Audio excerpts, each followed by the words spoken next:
Para ayudarnos a entender, a profundizar más sobre este tema, se encuentra con nosotros Jorge Bravo, amigo de la casa, amigo de la Octava. ¿Cómo estás, Jorge? ¿Qué dices? Jesús, un gusto estar siempre contigo aquí en tu programa La Octava. Muchísimas gracias. En nombre de Julio, muchas gracias. Jorge, caso Sergio Aguayo. ¿Qué fortuna, qué suerte puede tener en la Suprema Corte de Justicia? Sería la primera pregunta que te haría. ¿Cuál es la suerte, el camino que puede llevar en la Suprema Corte? ¿Hacia dónde va este tema? Pues mucha suerte. La propuesta de que un ministro de la Suprema Corte de Justicia atraiga el caso, el expediente de Sergio Aguayo, quiere decir que va a estar con los jueces, con los juzgadores de más alto nivel de este país, esos jueces que saben ponderar la diferencia entre la libertad de expresión y el derecho al honor de una persona pública, y estoy casi seguro, porque también la Suprema Corte es una instancia política, que van a resolver a favor del periodista, van a desechar ese caso, toda esa sentencia que, como se sabe, lo obliga a pagar 10 millones de pesos. Es una multa absolutamente desproporcionada, claro. Y además una fianza de 450,000 pesos para que no embarguen la propiedad de una persona que se dedica a opinar, a comentar de los aspectos de la realidad. Y creemos que parte de la solución es que al menos este caso se atraiga por parte de la Suprema Corte de Justicia, valore el tema de el peso mayor que tiene la libertad de expresión, como lo que tú haces aquí, como lo que estamos haciendo en los medios, y por lo tanto se respete ese derecho y se le otorgue la razón a Sergio Aguayo. Ahorita mencionabas algo muy interesante. En la Suprema Corte hay ministros que saben ponderar ciertos temas. ¿Esto no ocurre en el Poder Judicial, en los poderes judiciales locales sobre todo? Porque incluso Sergio Aguayo hablaba de la necesidad de una reforma en ese sector del Poder Judicial. Es correcto, los jueces de los estados, en este caso de la Ciudad de México y en particular Sala 16, no están capacitados. Los jueces no están capacitados en materia de derechos humanos, no conocen la libertad de expresión, no tienen conocimiento de la jurisprudencia internacional que tiene que ver con este derecho a nivel interamericano. En la experiencia internacional dice precisamente que la libertad de expresión es más importante que el derecho al honor de una figura pública. Esta figura pública debe tolerar la crítica, a veces injusta, porque es una persona que está sometido al escrutinio público, y un periodista se dedica a eso, a opinar, a comentar, y además la libertad de expresión es un derecho individual, tuyo, mío, pero además es un derecho colectivo. Lo que tú digas aquí en tu programa, lo que dijo Sergio Aguayo, le interesa a la sociedad. Y cuando hay este tipo de demandas, cuando hay este tipo de sentencias de algunos jueces, pues lo que hacen es limitar la expresión de todo el gremio periodístico, afecta a los medios de comunicación, y dejamos como sociedad de enterarnos de muchos temas porque hay el miedo a que te demanden por una multa de 10 millones de pesos. Casi hay que decir que en este país, para opinar necesitas 10 millones de pesos y depositar una fianza de 450,000 pesos. Ahí caeríamos en la trascendencia de este caso, ¿no? Que hubiera sentado un precedente brutal para todos. Todavía lo está sentando, porque México internacionalmente está mal visto en este instante, claro, por la decisión de este juez. Desde 2007 se derogaron los delitos de difamación.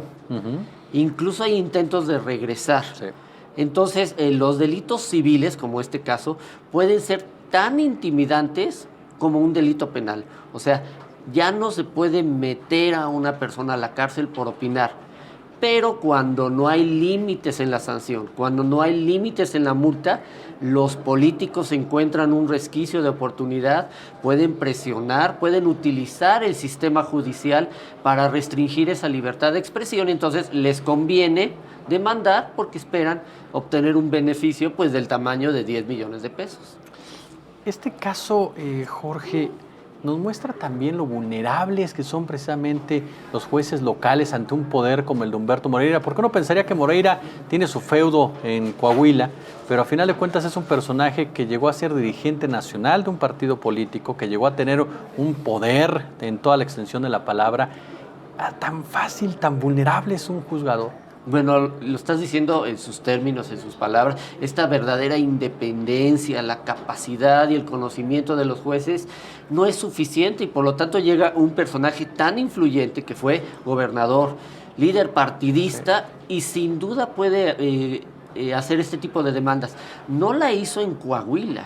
Sí, ¿no? La hizo en la Ciudad de México. Entonces estamos hablando de una estrategia, de una capacidad, de personajes que tienen abogados muy reconocidos, que tienen el poder económico para entablar una demanda, que además lleva casi 4 años, o sea, desde 2016 que se publicó este artículo de Sergio Aguayo, ahorita van 4 años. ¿Te imaginas el desgaste que tiene un periodista que vive de publicar, a diferencia de un político que sabe que entre más se prolongue un juicio de esta naturaleza, más desgasta al periodista, a la libertad de expresión y el derecho que tenemos todos a opinar? Sí, porque al final de cuentas incluso mandas el mensaje, ¿no? No se metan conmigo, no denuncien absolutamente nada, quien se atreva a cruzar cierta línea o a decir algo que a mí no me gusta, en ese momento entonces te puedo aplicar la ley.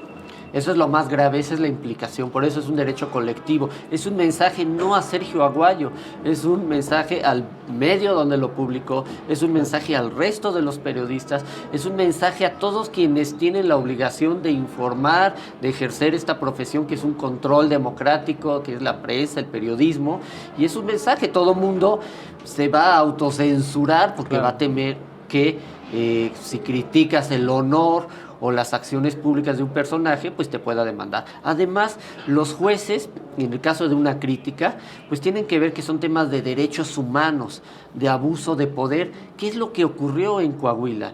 Ahí, como tú sabes, en el periodo de su gubernatura, en la comunidad de Allende, desaparecieron personas. Todavía ni siquiera 400 sabemos personas el número exacto, se calcula, incluidos niños, niñas y personas adultas. Entonces, es un tema del que comentó Sergio Aguayo de violación a los derechos humanos. En ese caso no aplica el honor de la persona, sino la libertad de expresión, y no publicó nada que no se supiera en ese momento. Incluso estaba en la cárcel cuando se publicó el artículo. Es decir, no puedes decir que hay una malicia, que no querías decir la verdad, que son criterios que debió tomar el juez, pero no lo hizo. Efectivamente, porque esos son los puntos, ¿no? El argumento de Moreira es que estaban afectando su honor, que estaban afectando en un momento dado a su persona, con señalamientos que según él pues eran totalmente infundados, cuando a final de cuentas Sergio lo único que habló, o más bien dicho, fue analizar una situación que había sido denunciada por un medio internacional incluso. Así es, toda esa información ya se había publicado previamente, por eso es una estrategia. Eligió a un columnista para que pudiera afectar su libertad de expresión, pero eso ya estaba dicho. El señor estaba en prisión en ese momento, lo estaban juzgando en un país fuera del nuestro, o sea, él era un escándalo internacional. Incluso su partido lo expulsó. Sí. Es decir, hasta el mismo partido cree que eso pudo ser cierto y no se quiere arriesgar, y en lo que se descubre la verdad, lo expulsó. No ha pedido que regrese, por ejemplo. Este juez dijo que debió disculparse Sergio Aguayo. ¿Disculparse de cuál de los delitos por lo que lo están juzgando? Porque hay lavado de dinero, hay vinculación con el narcotráfico. Bueno, el juzgador no está estableciendo criterios ni siquiera de lo que él dice, y hay muchas otras formas que cuando tu honor se ve afectado puedes recurrir. Puedes pedir una respuesta, puedes ejercer tu derecho de réplica. Hay maneras distintas, y lo que sí es cierto es que a nivel internacional, en este tipo de casos de estos jueces, incluso se les investiga. Jorge Bravo, presidente de AMEDI. Jorge, Jesús, un gusto estar con nosotros siempre. Muchas gracias. Pues ya nos vamos. Muchísimas gracias a usted por acompañarnos a través del canal 8.1 en su TV abierta, el 8 en su sistema de cable y por supuesto en nuestro canal de YouTube. Gracias por todos y cada uno de sus comentarios. A nombre de Julio Hernández, de Julio Astillero, soy Jesús Escobar.